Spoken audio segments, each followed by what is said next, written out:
Dear students of class 9th, अस्सलाम वालेकुम वरहमतुल्लाहि वबरकातुहू।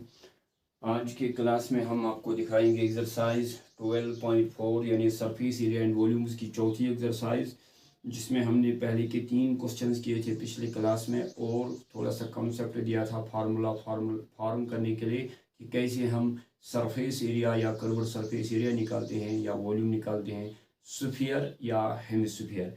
तो इस पूरे एक्सरसाइज में सिर्फ इन्हीं दो सॉलिड्स की बात होगी।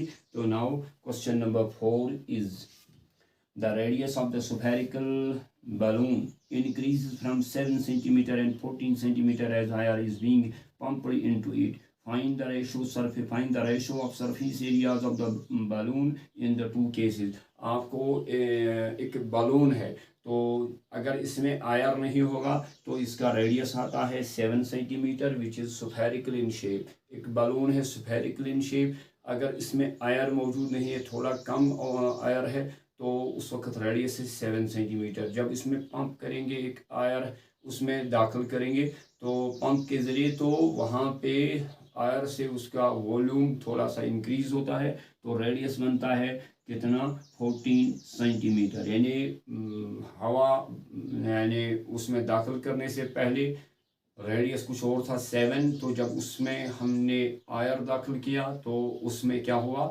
7 सेंटीमीटर से रेडियस बना 14 सेंटीमीटर। आपको क्या निकालना है, find the ratio of the surface area of the balloon in the two cases. First case में पहले सरफेस एरिया निकालना है, फिर दूसरे केस में सरफेस एरिया। मैंने पिछले क्लास में आपको बता दिया था यहाँ सरफेस एरिया होगा तो वही कर्व्ड भी है, टोटल भी, क्योंकि स्फीयर में कोई बेस नहीं होती है, तो इसलिए यहाँ पे कर्व्ड भी वही, टोटल भी वही। तो चाहे आप समझेंगे we have to find the ratio of the their curved surface areas, और या समझेंगे आप we have to find the ratio of their total surface areas. तो हम फर्स्ट केस लेंगे, केस फर्स्ट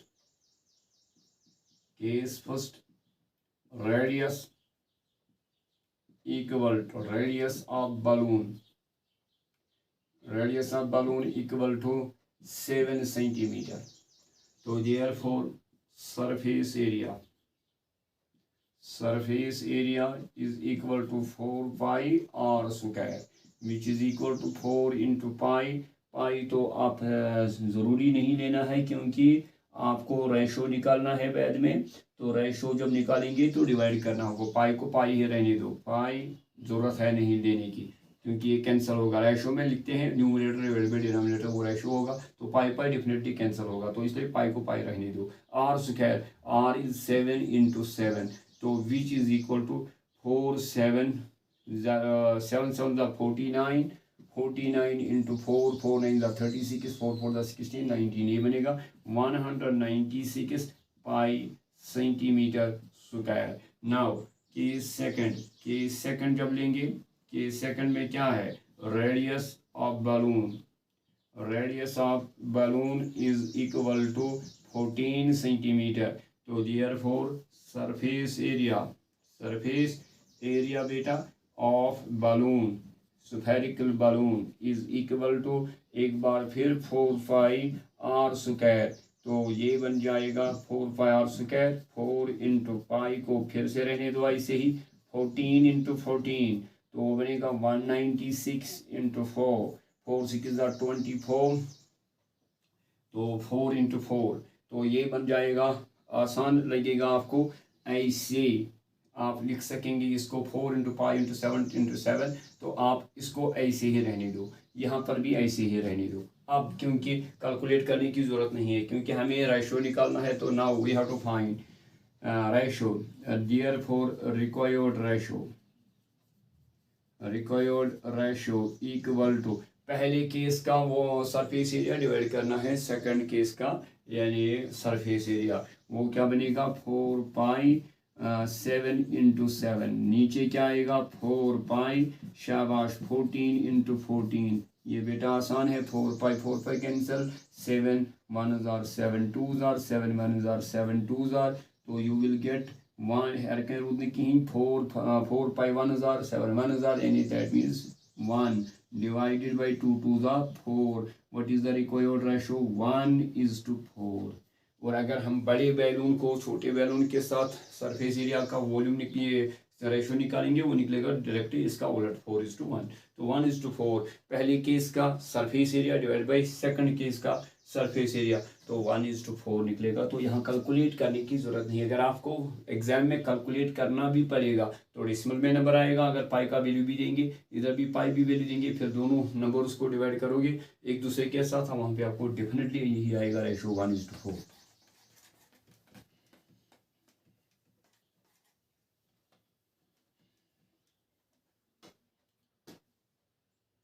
और बेटा अगर कैलकुलेटर से ये कैलकुलेशन करोगे ये रेशो, तो आपको में भी मिलेगा 0.25, क्योंकि 1/4 इज इक्वल टू 0.5। तो वो क्या, वो आप फिर ये जब कैलकुलेटर से ये निकलेगा डेसिमल में नंबर आएगा। यानी जब आप करोगे कैलकुलेट 4 इंटू पाई का वैल्यू भी देंगे 27 इंटू 7, फिर दूसरे केस में 4 इंटू पाई 22/7 इंटू 14 इंटू 14, उधर भी नंबर मिलेगा, दूसरा नंबर मिलेगा। तो फिर रेशो में दोनों को डिवाइड करना होगा। You will gate with the help of calculator 0.25। फिर इसको रेशो में इसमें कैसे करोगे चेंज, 25 डिवाइड बाई डेसिमल के बदले 1 2 0, 25 1 जार 25 4 जार विच इज इक्वल टू 1:4। तो बेटा उसमें परेशान होने की ज़रूरत है नहीं। तो अब है क्वेश्चन नंबर 4 था ये। Question number 5, a hemispherical bowl made of brass has inner diameter 10.2. Find the cost of tin plating it in the inside at the rate of ₹16 per 100 centimetre square. एक ब्रास का एक bowl है, hemispherical bowl, और इसका inner diameter है। Inner diameter means inner edge से inner edge तक जो डायमीटर है, लेकिन इनर एज से अगर हम लाइन सेगमेंट पास करेंगे through the centre of the base of the hemispherical bowl, तो वो बनेगा डायमीटर इनर एज से इनर एज तक। तो 10.2 find the cost of tin plating. अगर इसको टिन प्लेटिंग करेंगे, जैसे हमें तांबे के बर्तन को हम कलाई लगाते हैं, तो वैसे ही यहाँ पे टिन प्लेटिंग करनी है। और टिन प्लेटिंग में कास्ट कितना है, 100 सेंटीमीटर स्क्वायर का अगर एरिया होगा, अगर उसको 100 सेंटीमीटर स्क्वायर को टिन प्लेटिंग करेंगे तो then what will be the rate, ₹16। तो जितने सेंटीमीटर स्क्वायर, 1 सेंटीमीटर स्क्वायर कितना होगा, 16 डिवाइड बाई 100, क्योंकि 100 सेंटीमीटर स्क्वायर को कितना खर्चा आता है टिन प्लेटिंग में, ₹16 100 सेंटीमीटर स्क्वायर के लिए। तो 1 सेंटीमीटर स्क्वायर के लिए unitary method 100 divided 16 divided by 100। तो फिर जितने भी सेंटीमीटर स्क्वायर होंगे उसको मल्टीपल देंगे इसी से 16/100। तो first of all you have to find what, inner curved surface area. हम लिखेंगे inner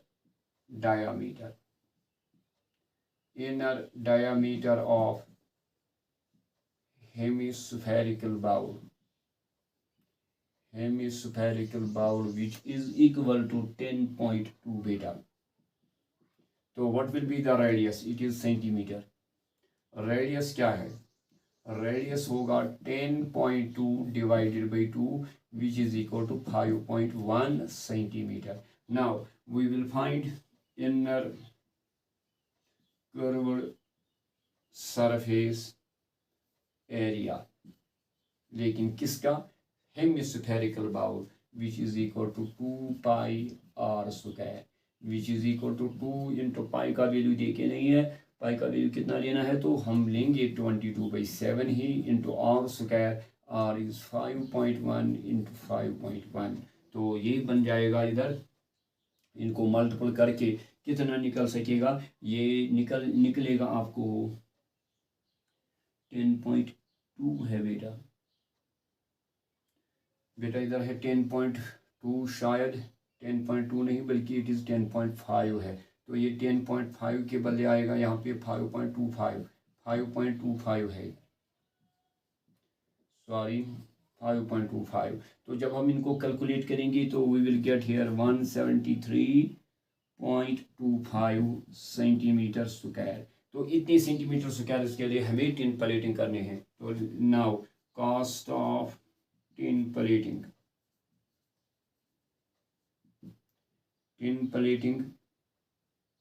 cost of tin plating, cost of tin plating the hemispherical bowl,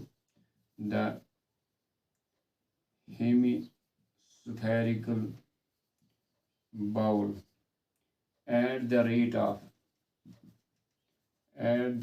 of ₹16 per 100 centimetre square is equal to 173.25।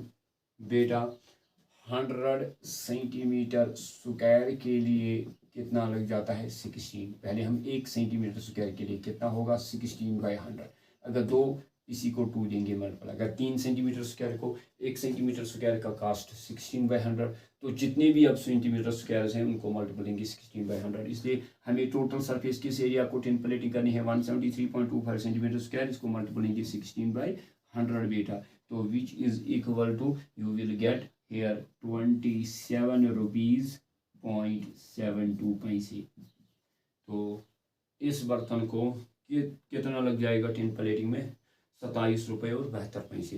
तो now question number 5 के बाद अब देखें दिखाएंगे आपको question number 6।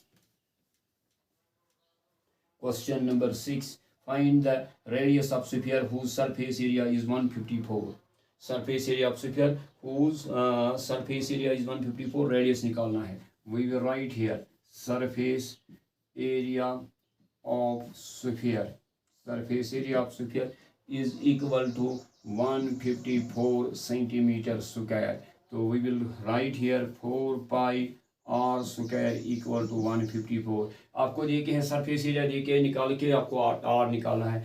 सीधे लिखेंगे surface area of sphere equal to 154। Surface area of sphere के बदले फार्मूला लिखेंगे 4 पाई आर स्क्वायर। तो 4 इंटू पाई का वैल्यू 22/7 लेंगे, तो into r square which is equal to 154। तो ये बनेगा 88 divided by 7 into r square equal to 154। बेटा r square equal to 7 divide इधर इंटू 154 इंटू 7, और ये 88 मल्टीप्लाई डिवाइड होगा। तो यहाँ पे कसर उतरेगी 11 8,000, 11 1,000, एवरेज 4, 11 4,000। तो यहाँ पे बनेगा फिर से 2 4,000, 2 7,000। तो यहाँ पे आपको मिलेगा r square equal to 49 divided by 4, और आर क्या निकलेगा, इसको स्क्वायर उठेगा, इसको चढ़ेगा plus minus root 49 divided by 4।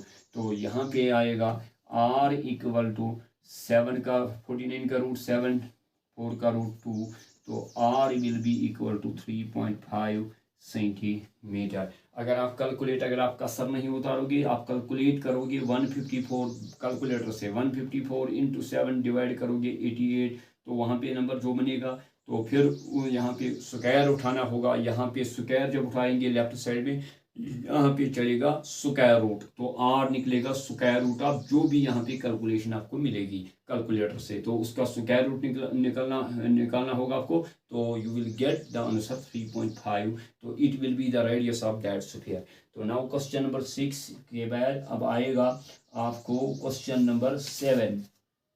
तो क्वेश्चन नंबर 7 में देखिए क्या है आपको, diameter of the moon is approximately 1/4 of the diameter of the earth.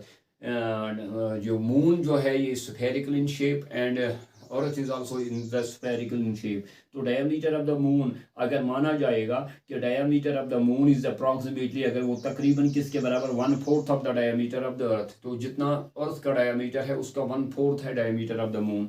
तो आपको निकालना है find the ratio of their surface areas. तो इन दो स्फीयर्स यानी मून सरफेस जो मून स्फीयर है और यहाँ ये जो अर्थ स्फीयर की शक्ल में है, दोनों स्फीयर्स का सरफेस एरिया का क्या निकालना है रेशियो। एक बार फिर मैं लिखूंगा पहले diameter, let the diameter of earth पहले लेंगे। अर्थ का डायामीटर हमेशा हम लेते हैं ट्वाइस ऑफ रेडियस, तो हम लिखेंगे diameter of earth is twice of capital R या स्मॉल आर, जरूरी नहीं 2r यानी रेडियस का दुगना वही है डायमीटर। तो therefore according to question, according to given condition we get diameter, according to given condition, diameter of moon वो किसके बराबर 1/4 means 1/4 of diameter of earth, diameter of earth तो मैंने यहाँ पे डायमीटर ऑफ अर्थ जब लिखा 2r, तो what will be the radius, radius तो सिंपली r। तो now diameter of moon equal to 1/4 of diameter of earth, तो डायमीटर ऑफ मून क्या निकलेगा फिर, therefore diameter of moon is equal to 1/4 diameter of earth आपने consider किया 2r, तो बेटा ये क्या बनेगा, 2 1 जार 2, 2 2 जार 4, तो ये निकलेगा r/2। r/2 is what, diameter of moon, therefore radius of moon, radius of moon कितना निकलेगा, रेडियस तो हमेशा होता ही है हाफ ऑफ डायमीटर, डायमीटर है हाफ ऑफ डायमीटर यानी हाफ ऑफ r/2। बेटा समझ में आया, मैं फिर से रिपीट करूंगा, diameter of the earth, let the diameter of the earth is, radius का दुगना वो हमेशा होता है अकॉर्डिंग टू डेफिनेशन। तो डायमीटर ऑफ अर्थ हमने लिखा 2r, तो रेडियस ऑफ द अर्थ क्या निकलेगा, सिंपली r। तो now according to given condition we have diameter of moon equal to 1/4 of diameter of earth, तो therefore diameter of moon equal to 1/4 into 2r यानी 1/4 into diameter of earth, 2 1 जार 2, 2 जार ये बनेगा r 1 जार r/2, r/2 निकला diameter of moon, therefore radius of moon क्या निकलेगा, डायमीटर का आधा 1/2 इंटू r/2, क्योंकि r/2 इज डायमीटर, रेडियस निकलेगा हाफ ऑफ डायमीटर, तो वो कितना बनेगा r/2, 2 जार 4। नाउ हमें रेडियस भी देखे है, अर्थ का भी रेडियस देखे हैं, मून का भी, तो ये सारा हमने कंसिडर किसके लिए किया, जब हमने रेडियस लिया अर्थ का r, वो तो according to given condition what will be the radius of the moon, तो रेडियस ऑफ द मून भी अभी मालूम है, अब रेडियस ऑफ द अर्थ भी मालूम है। Now we have to find their the ratio of their surface area. इसने पहले मून का नाम लिया और फिर दूसरा नाम लिया इसने अर्थ का, तो इसलिए मून के सरफेस एरिया को कंपेयर करना है surface area of the earth, तो we will find the surface area of moon लिखेंगे ऊपर, divided by surface area of earth, बेटा वो क्या निकलेगा, 4 pi r square divided by 4 pi r square. ये तो ये थी मकलायु कम 4 pi r square, 4 pi r square cancel, क्योंकि ये कैंसिल नहीं हो, 4 पाई कैंसिल हो सकेगा क्योंकि ये सेम है, तो चलो ये कैंसिल होगा, ये और ये कैंसिल क्यों नहीं होगा, बिकॉज इस r और इस r में फर्क है, वेरिएशन, क्योंकि it is the radius of moon, it is radius of earth which is not same. तो now you will get r square, what is this r, it is the radius of moon, तो ये बनेगा r/4 का whole square, whole divided by, तो ये r ये है actually r, तो r radius of the earth is r ही, तो ये r स्क्वायर ही आएगा, तो you will get here r square divided by 4 square का मतलब है 16 whole divided by r square, you will get r square divided by 16, divide को इनटू होगा, ये r स्क्वायर बाय 1 क्या होगा, 1 बाय r स्क्वायर, तो r square cancel, what will be the ratio, 1:16। यहाँ से मैं फिर से रिपीट करूंगा, surface area of the moon divided by surface area of the earth, 4 pi r square divided by 4 pi r square, 4 pi cancel, r square भी cancel होता अगर ये रेडियस सेम होता, लेकिन यहाँ पे radius of the moon is not equal to radius of earth, तो इसलिए वैल्यू देंगे, r का वैल्यू है radius of the moon, r का वैल्यू देंगे, r इज r/4, तो यहाँ पे r पे स्क्वायर है, तो इसलिए r/4 का whole square, whole divided by r, radius of the earth, तो रेडियस ऑफ द अर्थ है एक्चुअली r ही, तो इसलिए r बाय होल स्क्वायर का मतलब क्या हुआ, r/4 का होल स्क्वायर, तो इसको हमने लिखा इधर r स्क्वायर दिया, r को भी 4 को देंगे तो बनेगा 16 whole divided by r square. तो अब मैंने इस सिंबल में लिखा r square divide by 16, whole divide को ऐसे लिखा, होल डिवाइड जब चेंज होगा इनटू में r स्क्वायर बाई 1 था, ये बनेगा 1 by r square cancel 1 by 16, what is the required ratio, 1:16। Now it was the question number 7। अब है क्वेश्चन नंबर 8। बेटा क्वेश्चन नंबर 8 में क्या करना है आपको, क्वेश्चन नंबर 8 में देखे हैं आपको, hemispherical bowl is made up of steel. अब बाउल एक बार फिर है हेमिस्फेयर की शक्ल में, लेकिन बनी है स्टील की, 0.25 सेंटीमीटर थिक, ये मोटी कितनी है 0.25 centimetre. The inner radius of the bowl is 5 centimetre. Find the outer curved surface area. आपको बाहर वाले कर्व्ड सरफेस एरिया का बाहर वाली कर्व्ड सरफेस एरिया निकालना है। तो एक बार फिर हमने पिछले एक्सरसाइज में हमने एक क्वेश्चन एक किया था पाइप वाला क्वेश्चन। तो यहाँ पे ये हेमिस्फेरिकल बाउल है। तो ये जो thickness of the steel is वो आपको इधर से दिखाई देगी। ये कितनी यानी ये स्टील जहाँ लगा हुआ है ये इसकी थिकनेस मोटाई कितनी है इधर मोचर कोतर छ स्टीलस। तो अत ये 0.25 सेंटीमीटर थिक यह मोट कोता यानी 0.25 सेंटीमीटर 0.25 सेंटीमीटर यानी विड्थ ये रिंगी कोता 0.25। तो आपको रेडियस कितना दे के है तो रेडियस दे के नहीं है रेडियस हाँ radius of the inner radius of the bowl यानी इनर एज से इनर एज तक ये कितना है रेडियस। इनर एज यहाँ से इनर एज से इनर एज तक हुआ डायमीटर। सेंटर से इनर एज तक कितना है दैट इज रेडियस 5 सेंटीमीटर। और अगर हम देखेंगे बाहर वाली सरफेस का कर्व्ड सरफेस एरिया तो हमें आउटर सरफेस एरिया निकालना होगा। तो इसलिए हमें आउटर रेडियस मालूम होना चाहिए। आउटर रेडियस कितना होगा inner radius plus thickness of the steel. तो we will write here thickness of steel used in the bowl equal to 0.25 cm. Inner radius of the bowl is equal to 5 centimeter. Therefore outer radius of the bowl is equal to 5 inner radius plus thickness। यहाँ से यहाँ तक है 5 और फिर thickness मोटाई कितनी है मचर कोता स्फीयर हाँ थिकनेस कितनी है 0.25। तो हम जब लेंगे तो थिकनेस हुआ इनर एज से आउटर एज तक कितना है 0.25।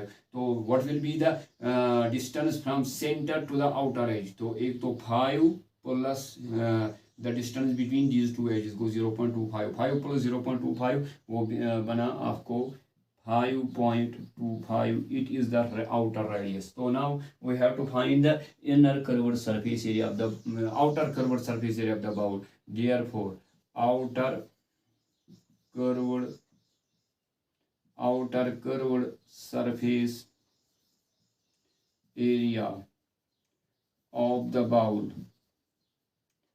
is equal to 2 pi r square 2 into pi r square. एक बार फिर 2 पाई आर स्क्वायर पाई हुआ 22/7 रेडियस कितना 5.25 इंटू 5.25। तो यहाँ पे फिर से आएगा आपको असर उतरेगी 7 7 तो यहाँ पे 3 7 5 30। तो अब यहाँ पे क्या बना 44 2 इंटू 22 बनेगा 44 इंटू आपका आएगा 0.75 इंटू करेंगे आप 5.25। तो इन तीन नंबर्स की कैलकुलेशन जब आप करोगे तो आपको मिलने वाला है 173.25 सेंटीमीटर स्क्वायर। ये होगा इस बाउल का आउटर कर्व्ड सरफेस एरिया। अब इस एक्सरसाइज में सिर्फ आपको एक क्वेश्चन रह गया क्वेश्चन नंबर 9 और इसके बाद बारी आएगी एक्सरसाइज 5th की। उसमें आपको अब 5th से exercise 5th exercise 6th and exercise 7 and 8 तो उन 4 एक्सरसाइज में आपको निकालना होगा सिर्फ volume that is capacity of these solids. जितने भी सॉलिड्स का हमने यहाँ पे यानी सॉलिड्स के मुतलिक जितना पढ़ा यानी क्यूब आया क्यूबाइड हमने पढ़ा सिलेंडर पढ़ा सिलेंडर राइट सर्कुलर कोन पढ़ा स्फीयर पढ़ा हेमिस्फीयर पढ़ा। इन्हीं सॉलिड्स का कैपेसिटी कैसे निकालते हैं या वॉल्यूम कैसे निकालते हैं तो उस पर बात होगी अगली एक्सरसाइज में। लेकिन एक क्वेश्चन रह गया इस चौथे एक्सरसाइज में दैट इज क्वेश्चन नंबर 9। इंशाल्लाह अगली क्लास में वो दिखाएंगे और तब तक के लिए फी अमान अल्लाह। अस्सलामु अलैकुम वरहमतुल्लाहि वबरकातुहू।